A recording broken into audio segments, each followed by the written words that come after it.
Say to those who are fearful heart, do not be afraid. The Lord your God is strong with his mighty arms when you call on his name. He will come and save. Yes, he will. He will come and save you. He will come and save you. Say to the weary one, your God will surely come. He will come and save you. He will come and save you. He will come and save you. Lift up your eyes to him. You will arise again, and he will come and save you. Yes, he will.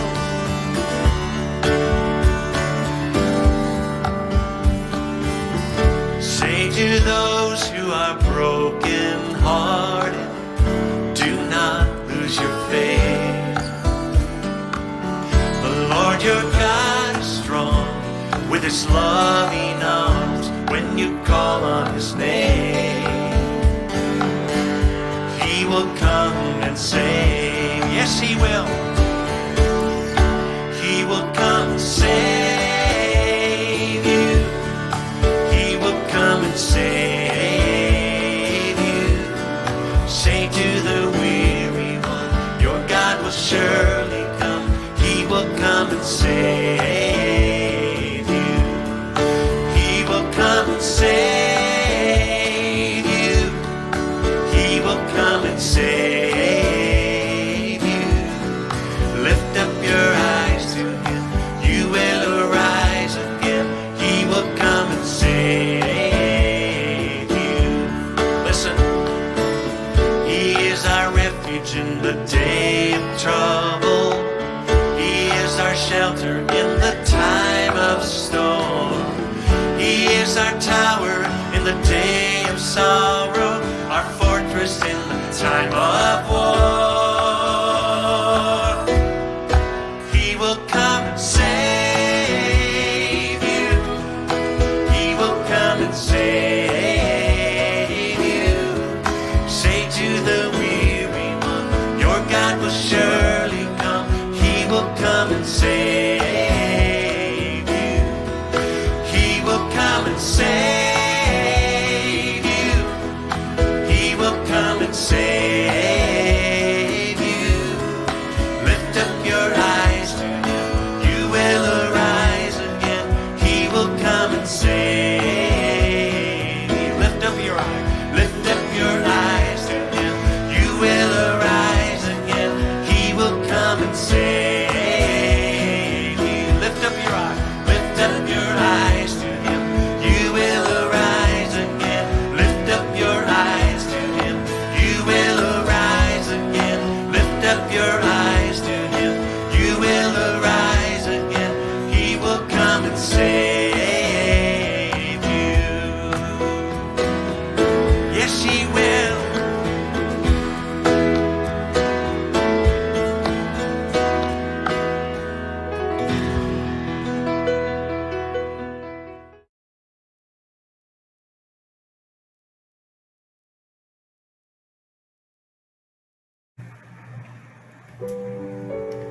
Para sa ating pong scripture reading ay matatagpuan po sa 2 Chronicles chapter 7 verses 13 to 15. Ang ating pong batayang mga talata ay matatagpuan sa 2 Kronika kapitulo 7 mula po sa talatang 13 hanggang sa 15. At ganito po ang salita ng Panginoon na atin po mababasa. Isang gabi, nagpakita sa kanya si Yahweh at sinabi sa kanya, narinig ko ang iyong panalangin at tinatanggap ko ang lugar na ito upang dito ninyo ako handugan. Isara ko man ang langit at hindi na umulan, utusan ko man ang mga balang upang salantain ang lupain ito. Magpadala man ako ng salot sa aking bayan. Ngunit kung ang bayan na ito na nagtataglay ng aking pangalan ay magpapakumbaba, manalangin, hanapin ako at talikuran ang kanilang kasamaan. Pakikinggan ko sila mula sa langit, patatawarin ko sila sa kanilang mga kasalanan at muli akong pasasaganain ang kanilang lupain. Babantayan ko sila at pakikinggan ko ang mga panalangin iniaalay nila dito. Pagpalain po ng Panginoon ang pagbabasa ng kanyang salita. Tayo po ay sumandaling manalangin. Sa iyo po muli, dakilang Diyos, lubos po kami nagpapasalamat at nagpupuri sapagkat sa mga nakaraang pag-aaral namin ay natunghayan namin na ang realidad ng salot na nagaganap sa buong mundo ay tunay nga po, Panginoon, ay isang bahagi ng iyong panawagan, una sa iyong bayan, pangalawa sa amin po sa kapanahunan ngayon, ay dapat naming makita at mapagtanto na sa kabila ng karunungan ng maraming tao at maraming ginawang pagsisiyasat, maging kaukulang lunas sa pandemyang ito, ay nananatili pa rin silang walang magawa.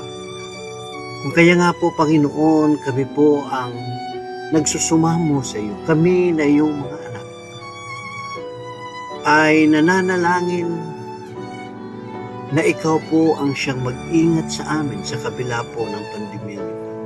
At sa gitna ng pagsubok na ito sa aming bayan at sa aming buhay, tunay nga po na kami ay iyong masumpungan, nagtatapat sa iyo. Pagpalain po ang iyong salita at aralin na aming pong pagbubulay-bulayan ngayong umaga. At ang tanging dalangin po namin ay puspusin kami ng iyong karunungan at ng iyong banal na Espiritu upang mabuksan ang aming pong pangunawa at na makita po namin ang tamang pagtugon sa pandemyang ito. Pagtugon sa pamagitan ng iyong salita na dapat naming isapamuhay at sundin. Upang sa ganon, pakikinggan mo ang aming mga panalangin. Sa aming pong pagpapatuloy, pagpalain mo po ang bawat isa sa pamamagitan ng iyong salita. Sapagkat ito po ang aming dalangin sa pangalan ni Jesus. Amen. Bahagi po ng ating pong pag-aaral kahapon na nakita po natin na kung ano po ang tinitignan ng Panginoon na maging katugunan natin doon sa pagyayari tulad ng mga kaganapan ngayon sa ating bayan o sa buong mundo. Ang salot na nananalasa sa ating pong bayan, sa ating pong buhay, sa ekonomiya ng bayan, sa paghahanap buhay ay apektado. Sapagkat matatandaan po natin sa ating pong binasa at ating pong pinag-aralan kahapon na ang lahat ng mga bagay na nangyayari sa mundo ay tunay po na nasa kapangyarihan ng Panginoon ayon sa kanyang pagkontrol nito. At masasabi natin na ang salita ng Panginoon ang siyang nagpapatotoo. Sapagkat ang sabi po ng Panginoon, sa 13 ng ating pong, sa 13 talata ng 2 Kronika, Kapitulo 7, isinara ko man ang langit at hindi na umulan. Uutosan ko man ang mga balang upang salantain ang iyong lupain. Sa makatuwid, ang salot na mensahe nagaganap sa pangdaigdigang krisis ay ito po ay nanggaling sa Panginoon. Sa pagkatulad po ng aking sinabi sa ating pong napapag-aralan, ito po ay panawagan ng Diyos o pagbibigay niya sa atin na tayo po dapat magbigay atensyon o pagtuon ng pansin sa mga nangyayari sa ating pong paligid.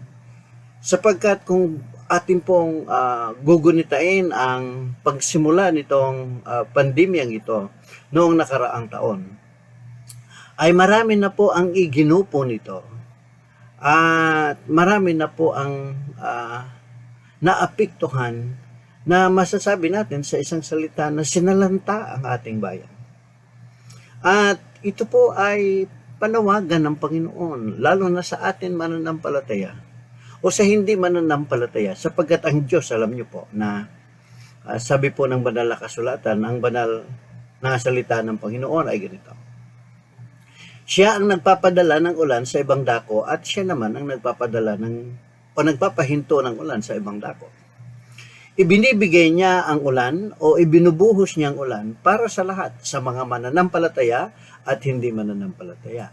Ang hangin na ating pong nalalanghap ay para sa lahat. Ito yung tinatapang kalahatang biyaya ng Diyos. Kung kaya nga po, nasa Kanya ang pagkontrol nito.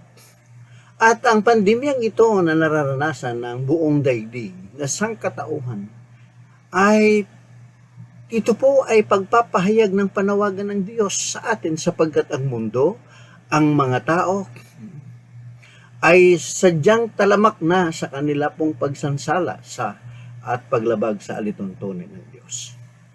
At dahil po dito ang panawagan ng Diyos ay kung tayo po, may ano po ito, no? Kung tayo po ay manumbalik sa Kanya, pakikinggan niya ang ating panalangin. Sabi niya, at uutusan ko man ang mga balang upang salantain ang inyong lupain. Pagpadala man ako ng salot sa aking bayan. Ngunit ito po ang kanyang pangako. Nasabi niya, ngunit ang aking bayang ito na nagtataglay ng aking karangalan at nagpapakumbaba. Sabi niya, yung pong tamang pagtugon ng mananampalataya o ng bawat isa sa atin, mga minamahal, ayon po ang ninanais tignan ng Panginoon. Okay, sabi niya, number 1, it begins with humbling ourselves. It may sound courageous to stand up to a crisis and say, we can defeat this. Diba? Opo. Tunay po masasabi natin. Nasabi niya, kung magsisimula po ito lamang, ay sa pamamagitan ng pagpapakumbaba ng ating sarili at makatayo o makapanindigan po tayo ng may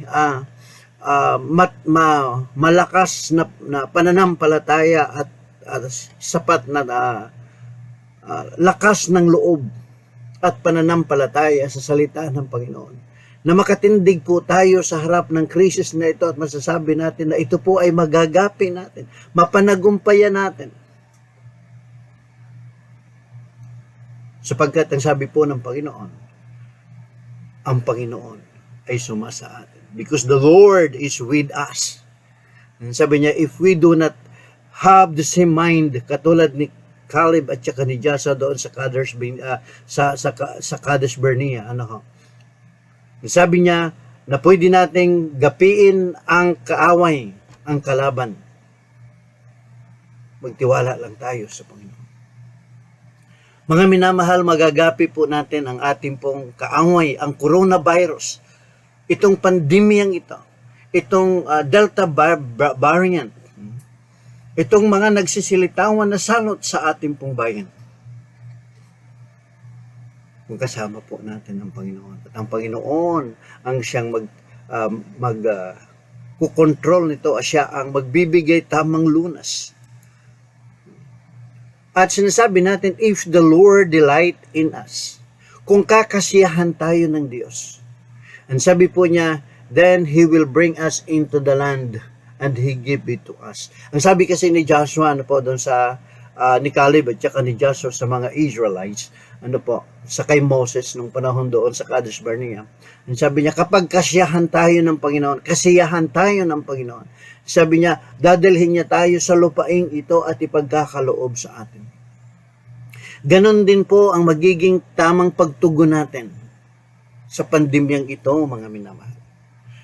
na kung kakasiyahan tayo ng Diyos sa pamamagitan ng pagpapakumbaba ng ating pong sarili sa Kanyang paanan, at tayo po'y manunumbalik sa Kanya, sa Kanyang banal na presensya, ay ipagkakaloob po niya ang pananagumpay laban sa coronavirus na ito, laban sa mga sakit na ito, laban sa salot na ito.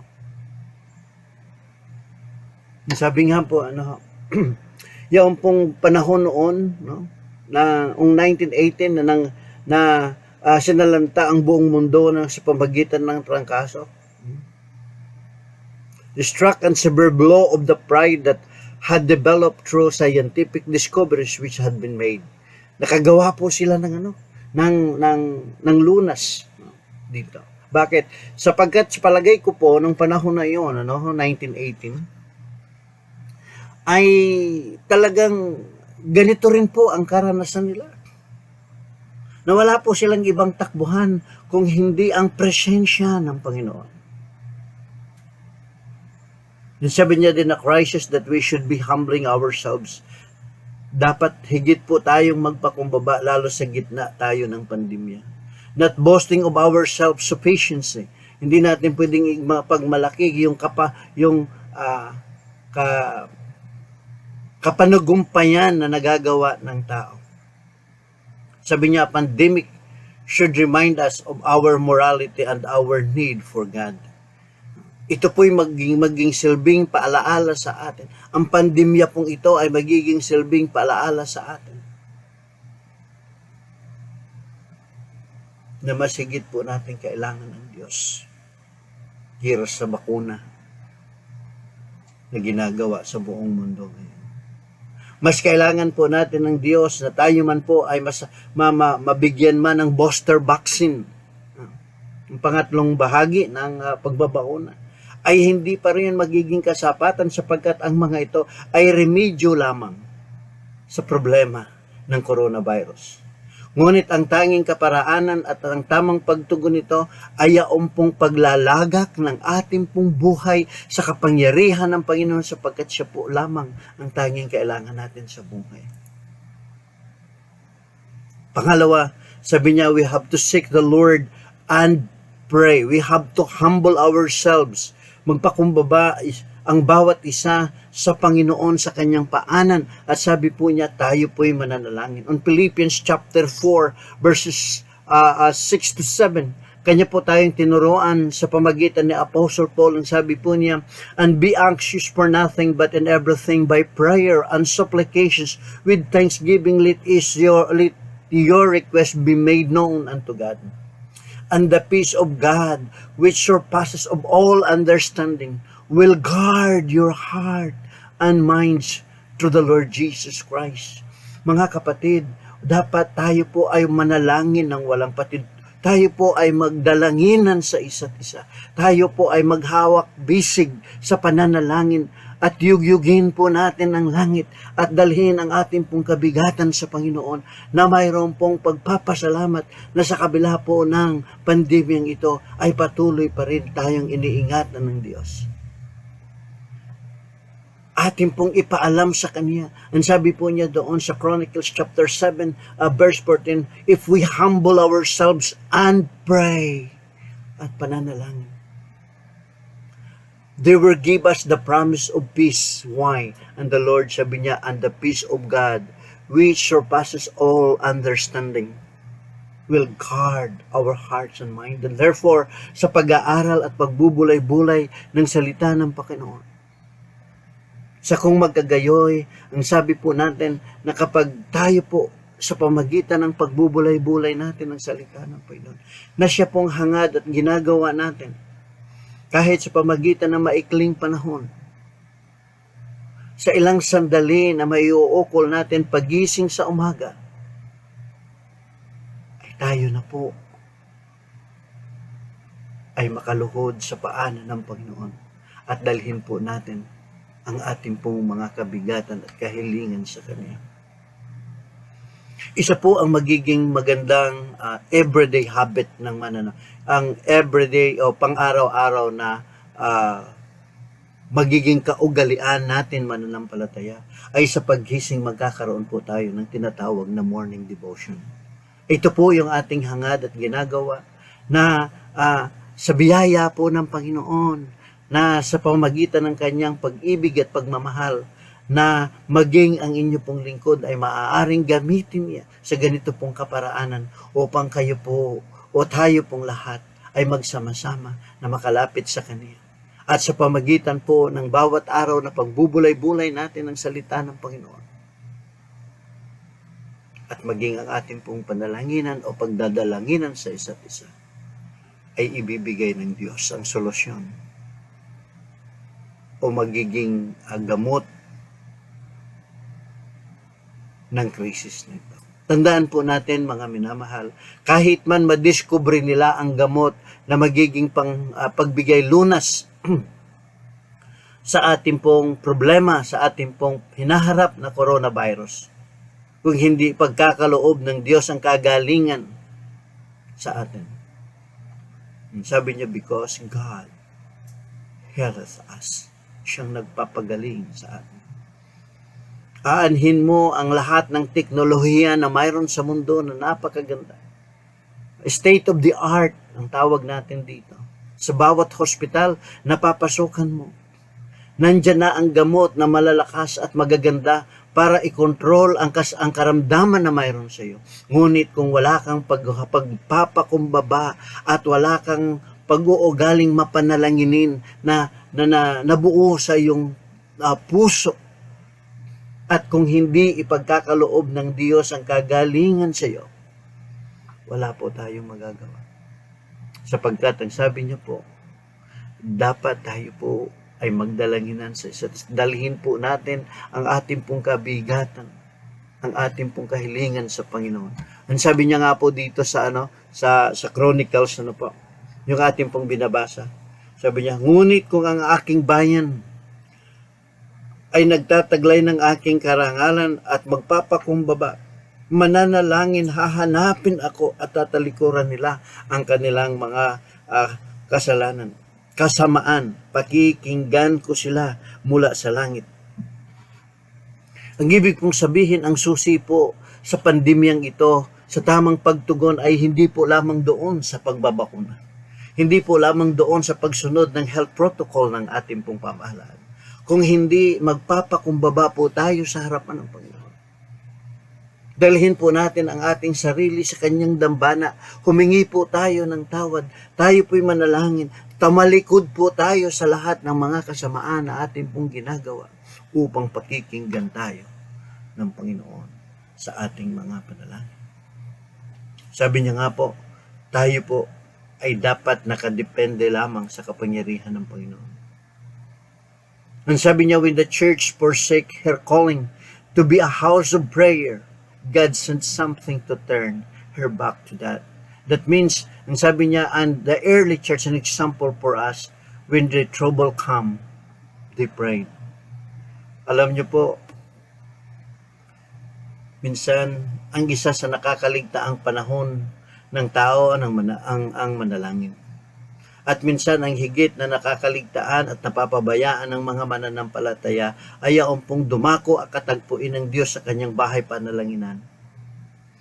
Ito po ang naging magandang halimbawa sa unang mananampalataya. Sapagkat sa panahon na sila po ay nagkakaroon ng kaligaligan sa kanilang buhay, sila po ay nananalangin. Maalala po natin katulad ni Daniel, number 10, sabi niya, Daniel also exemplifies this when trouble came to pray. Nung si Daniel po ay nakaranas ng kaligaligan at pagsubok sa kaniyang pananampalataya sapagkat inihayag ni Daniel sa kaniyang puso na hindi siya lumuko doon sa ginawang rebulto ni Nebuchadnezzar. At siya po ay mananatiling magtapat sa Panginoon. Kung kaya nga po si Daniel ay itinapon po doon sa yungib ng leon.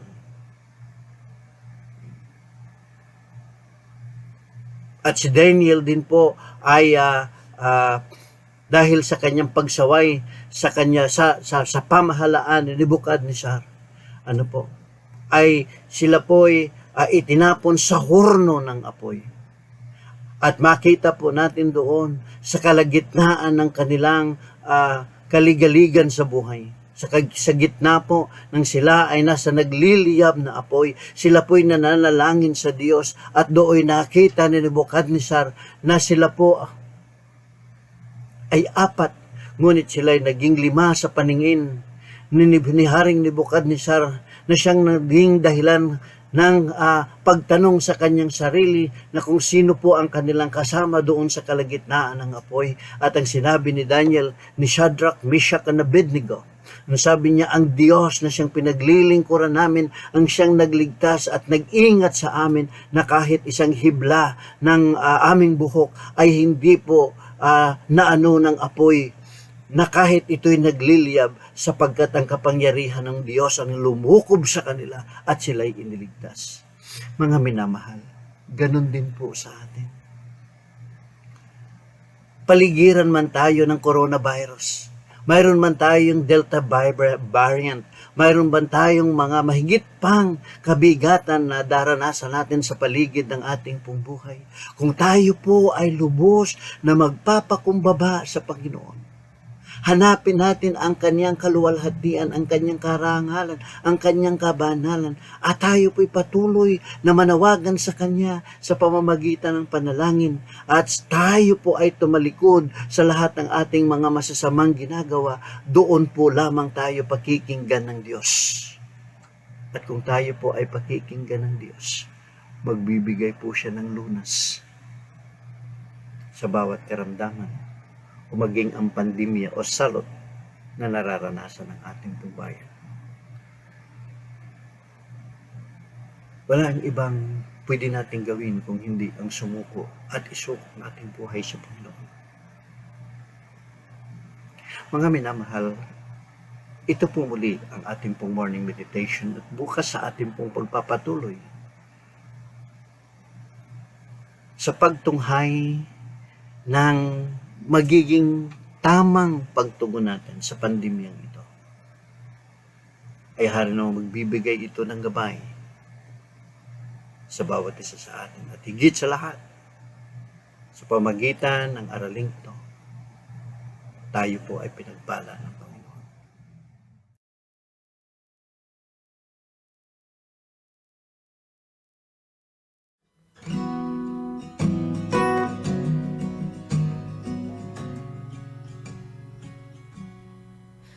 Hold me now in the hands that created the heavens. Find me now where the grace runs as deep as your scars. You pulled me from the clay. You set me on a rock. You called me by your name. Made my heart whole again. Lifted up, and my knees know it's all for your glory. That I might stand with more reasons to sing than to fear. You pulled me from the clay, set me on a rock, called me by your name, made my heart whole again. Here I stand, I surrender, I need you now. Hold my heart now and forever, my soul cries out.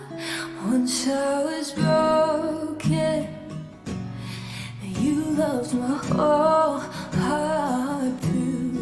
Sin has no hold on me, 'cause your grace holds me now. And that grace owns the ground where the grave did. All my shame remains left for crashed those age-old gates. You left no stone unturned. You stepped out of that grave and shouldered me all the way. Yeah. So here I stand, I surrender. I need you now. Hold my heart now and forever. My soul cries out. Once I was broken, but you loved my whole heart through. Sin has no hold on me, 'cause your grace holds me now.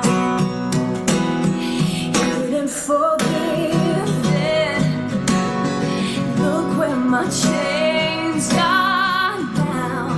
Death has no hold on me, 'cause your grace holds that ground. Yeah, your grace holds me now. Your grace holds me now. Your grace holds me now. Your grace holds me now. Here I stand, I surrender. I need you now. Hold my heart now and forever. My soul cries out. Here I stand, I surrender. My soul cries out. Hold my heart now and forever. My soul cries out. Once I was broken, but you loved my whole heart through.